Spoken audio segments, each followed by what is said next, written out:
Hi there, welcome to Functional Family Fridays.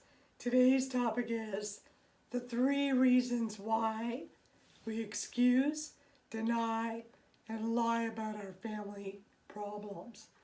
All right, we've all done it, we've all been guilty of it. So, again, if this is your first time tuning in to Functional Family Fridays, we're a weekly live educational platform that's dedicated to putting an end to the generational cycle of family dysfunction.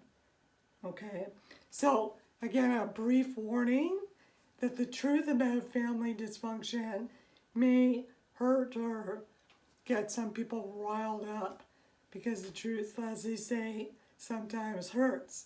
So if you're not prepared to deal with your emotional pain, then this learning opportunity may not be for you.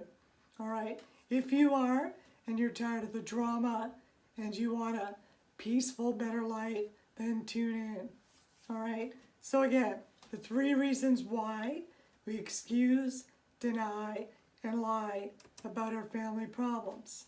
What's interesting, and a very good family friend told me when I was writing my book that, you know what, Auntie Rita, you can't have family without lies. And I beg to differ, but there it is, people, right in the word. So let's talk about that. Why does that happen? Because of the secret, what I call the secret family oath. Okay, so let me tell you what the secret family oath is. It's an unspoken rule that gets subconsciously passed down to us from generation to generation that dictates that we're to be loyal, proud, discreet, and forever dedicated to the beliefs, habits, and behavior of our biological families. All right? And that's where it starts.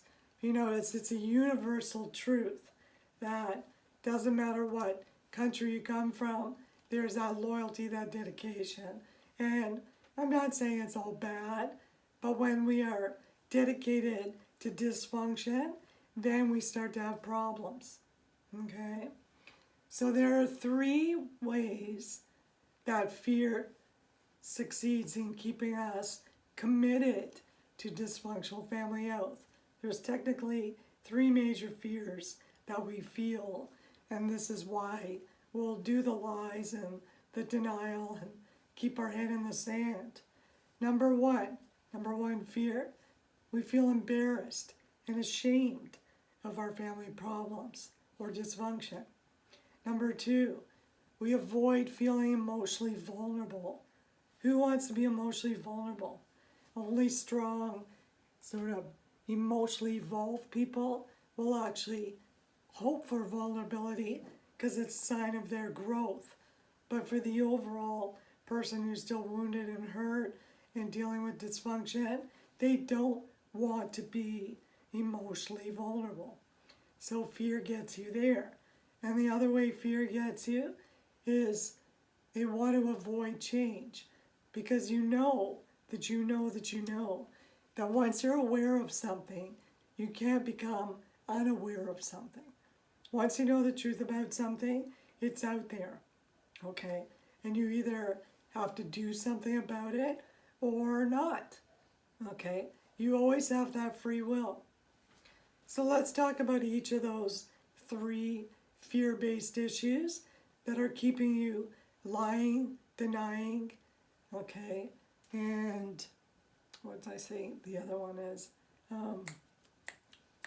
excusing. Sorry, had a little brainwave there. So the first reason we excuse, deny, and lie about our family problems is we feel ashamed or embarrassed. And why? Because of our ego.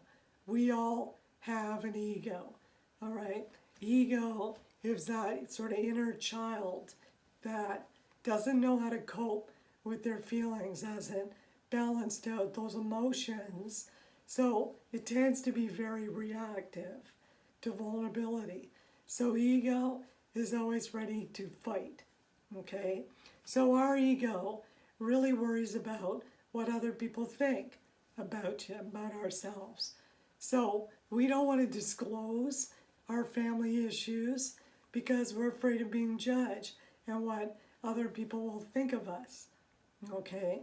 Kind of like guilty through association. You know, everyone in your family is, controlling people, then you might think that if people know about that, then they're going to think you're a controlling person as well. And then the other reason that we deny or excuse is because deep down inside of you, you know what's happening in your family is wrong. You know it. You know that there's something not right just by the peace. There's a lack of peace in your family, disharmony. Perhaps it's loud, dramatic, everyone's fighting, there's family favoritism, there's all kinds of drama. So you know deep down already that something's not right. So you're embarrassed by it. You feel ashamed, right? And now the second reason we also excuse, deny, or lie about our family problems is, as I mentioned earlier, we don't want to feel emotionally vulnerable, okay? So emotionally strong, people that are already evolved emotionally, very healthy, strong, they're able to cope with difficult emotions. They can work and process them, okay? However, people that are, and they actually confront them, they actually know that their growth, fear brings growth, okay? That's one of the positive things that fear does for us. Without stress in our life or some level of fear, then we'll never stretch ourselves. We'll never grow. We'll never evolve as human beings. We'll never know what our potential is if we're not challenged. So fear has a positive side, okay? What we're talking about today is sort of the negative side to fear, okay? So when you're an emotionally weak person, okay, you struggle and are unable to cope with fear. You have a lot of different issues because of that. So the point here is to get yourself emotionally healthy. It's no different than if you're physically stronger, you could do a lot more, you have a lot more options. When if you're physically weaker, then you struggle with a lot of things, even to get up in the morning or to walk. So emotional health is no different, all right? So again, if you're emotionally weaker, you're going to stay away from being vulnerable because of your fear of being judged by others. We never want to be judged as negative. Fear awakens our insecurities and a whole lot of negative emotions that go with it. Anxiety, stress, anger, sadness, depression, suicidal thoughts. Okay. And the other fear as well of being emotionally vulnerable is being isolated from other people, not fitting in to the crowd or a group or a family, People is very instinctive to want to fit in or belong somewhere. It gives us a sense of purpose, okay? So if you don't belong, and this is why, as well, this COVID has taken a toll on people because they're feeling isolated. We're not meant to be isolated. We're meant to come together and to share, okay? And finally, the third reason we excuse, deny, or lie about our family problems is to avoid change. Many people who are, emotionally weak or fear-based, they don't like change. They like things the way they are. They like the predictability. So it eliminates fear. People that are very anxious are like that, or OCD. They need that structure to give them, security. But it's actually a false sense of security, because here's the deal. Change is inevitable. Change is like the seasons. We need change, again, to evolve, to grow. If everything stays the same, we never have the internet, okay? we never have cars. We never have all these great inventions if everything stayed the same. Plus, we'd be bored out of our minds. So change again has positive attributes as well. But people that are emotionally weak see change as a threat, you know. So they'll choose to actually stay stuck in fear because, believe it or not, that's still familiar to them and that comforts them. I know it's sort of, counterintuitive, but that's how fear-based people, and perhaps you're one of them. And I'm not pointing at you, I'm just trying to help you understand why you feel trapped or stuck in a dysfunctional family or defending, family members that are hurtful, abusive, or even toxic. Okay? So again, like I said, once you know the truth about something, you can't unknow it, right? When the truth comes out, you would have to actually do something about the problem, right? Otherwise, people will deem you as lazy or just as bad as your family. So again, more judgment and more fear. So it's better in your mind to keep everything swept under the rug and nobody, knows the worst, and change will never come to the surface because no one will know better. But we are going to talk about how that's emotionally harming you in so many ways, okay? Remember the cliche, which is true. The truth is the only thing that sets you free. It's so freeing to be able to say, you know what, my father's an alcoholic, my mother's a controller. It's so freeing to say that out loud. And you gotta remember, now's the platform to do it. We are living in a society where everything's on the table. Everything's on the table. People are fighting causes and doing whatever, they're coming out if they're gay, it doesn't matter. It's on the table. So now is the best time for you to share the fact that your family's not as perfect as you're trying to pretend that they are, okay? It's only consuming your energy, and you're the only one that's getting hurt by this. Because whether you tell me or not, doesn't matter to me. I'm going to go on with my life in about 5 minutes, right? You're the only one who will continue to suffer, okay? So perhaps you're not willing, and why do people do this? Sometimes we're not willing or ready to make those changes, and that's okay. This is all about awareness, letting you know why this is happening. But you have to do it in your own time, not because Rita said so, okay? And you may never get there, but I hope that you do, all right? Sometimes we feel powerless to change things, or family members. We try to change family members' bad behavior. And the truth of the matter is, if you don't know this already, you're only in control of yourself. You have absolutely no control of any other human being, not your parents, not your siblings, not your spouse, okay? And eventually not your children, because they'll grow up to have an adult mind of their own. So you can't control anybody else's behavior. So if you're trying to avoid change because you can't change things or you feel powerless to change your family, then this is only going to keep you stuck, okay? So going back to my stuck, you feel stuck in your family, perhaps that's why you're staying. You feel stuck with them, you feel like obligated, and you perhaps are still dependent upon your family for their survival. Could be any of those factors. But whatever it is, you have to admit that there's things that aren't going right. Because at some point, you're going to have to gain your independence, okay? And that comes with self-work.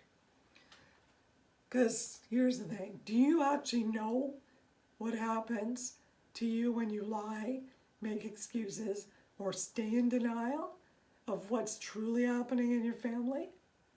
you only hurt yourself. You're the only one who's going to hurt. Because like I said, people can empathize, but after a while, trust me, they're going to go on with their lives, right? You hear about the shootings that's happening, all the people that have died from COVID, and all the other tragedies. Eventually, as much as we feel bad and compassion for the losses and the pain, people move on, That's what happens. And you're stuck with the pain. And here's what could potentially happen to you if you choose to stay there. You'll get a low self-worth. You won't think much of yourself. You'll have a loss of self-respect, low self-esteem. Your body won't be good enough. You'll have a poor body image. You won't feel good enough, period. Okay? Everything you do will never feel good enough. You'll always start to feel unimportant or devalued to your family and to other people. You might even turn to self-hatred. When you stick there long enough, this is where, suicidal thoughts and dark thoughts and self-hatred start. Because you're stuck in negative emotions year after year after year. It's going to take a toll on you if it hasn't already, okay? Then sometimes you'll end up becoming a victim. And you'll get stuck in what we call victimitis infinitus. You'll start to feel hopeless. You'll give up on things. You'll start to have a negative attitude about things. And sometimes before you know it, you become what you despise. That's the saddest part of all. If you choose to stay stuck, right now you have a fighting chance. You stay there, unfortunately, you're going to become a mirror image of what you don't like right now. That's what ends up happening, because your energy goes lower and lower and lower, and eventually you've got no fight left in you. So please, please, hear what I'm saying. You become emotionally wounded, like half the world outside there. Some become self-centered and let their ego take over, and you've heard the word narcissism. They become narcissists. Overall, you are going to become unhappy, if you're not already. Sometimes some people, instead of unhappy, become angry. They become very volatile. Unhappiness tends to be a more percentage of women, but men tend to suppress it as anger, okay, hostility, violence, unfortunately. And they become very rebellious. You could become depressed if you don't already have these things.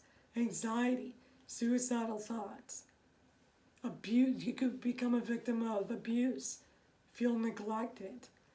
And the other two things is you're going to lose your faith, right? Your faith and hope. And that's the only thing that's going to pull you out of this. And probably by far, the worst thing that will happen to you if you choose to stay and keep staying in the lies and the excuses, denial, you're going to eventually feel completely unloved in that family, if you don't already. And that's what happened to me, right? I felt that completely unloved. So now that I've brought all this trauma to you, what could potentially happen is, what's the solution to the problem? The solution is to confront your family fear so you could take back your power, take back your energy. Like I said earlier, the solution is to be honest with yourself, okay? Stop lying about it. Pull your head out of the sand. Stop denying it. You have nothing to feel ashamed or embarrassed about. We've all been there, all right? We're all imperfect human beings. And because there is no parent manual, a lot of parents are screwing things up. Some are doing a great job, but most are creating dysfunction, okay? So you have nothing to feel bad about. So you need to confront. Now, of course, I want to say, if you're dealing with abuse or violence or any sort of addictive personalities in your home, you don't want to confront those beings or those members, if not in a safe way, okay? So be very cautious of that. Now remember, what I'm teaching is for you to heal. You're never going to change them unless they want to change themselves. This focuses on you. So when I say confront your family fears, that could be about telling a trusted friend what's going on, journaling this out and saying it on paper. Doesn't mean confronting a bully or a narcissist if you're emotionally weak right now. You can't take anybody on, okay? So please don't try that. So again, it's in admitting that your family's not perfect, right? And remember, this is the perfect platform to do it. Right now, everything's on the table and out there. So don't be afraid to admit your faults, your imperfections, okay? So use this opportunity, please, to create a new beginning for yourself. See this as a new start, right? Embrace the change. It's inevitable. And change is like the seasons. It's going to come. So stop losing energy to denying change. Honor yourself. Love yourself so you could be the authentic being that God created you to be. And that's the only place when you're going to find your purpose. And when you find your purpose, trust me, you're going to be happy. Okay?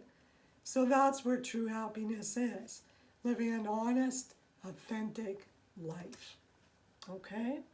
So I hope today's teaching was helpful and it's encouraged you, okay, to start admitting the truth. Because until the truth comes out, you can't start the healing process. We have to first admit there's a problem, right? It's no different than being physically sick. Till you admit that you've got a pain in your back or there's issues going on, the doctor can't help you. He needs the symptoms so that he could help you. Same here.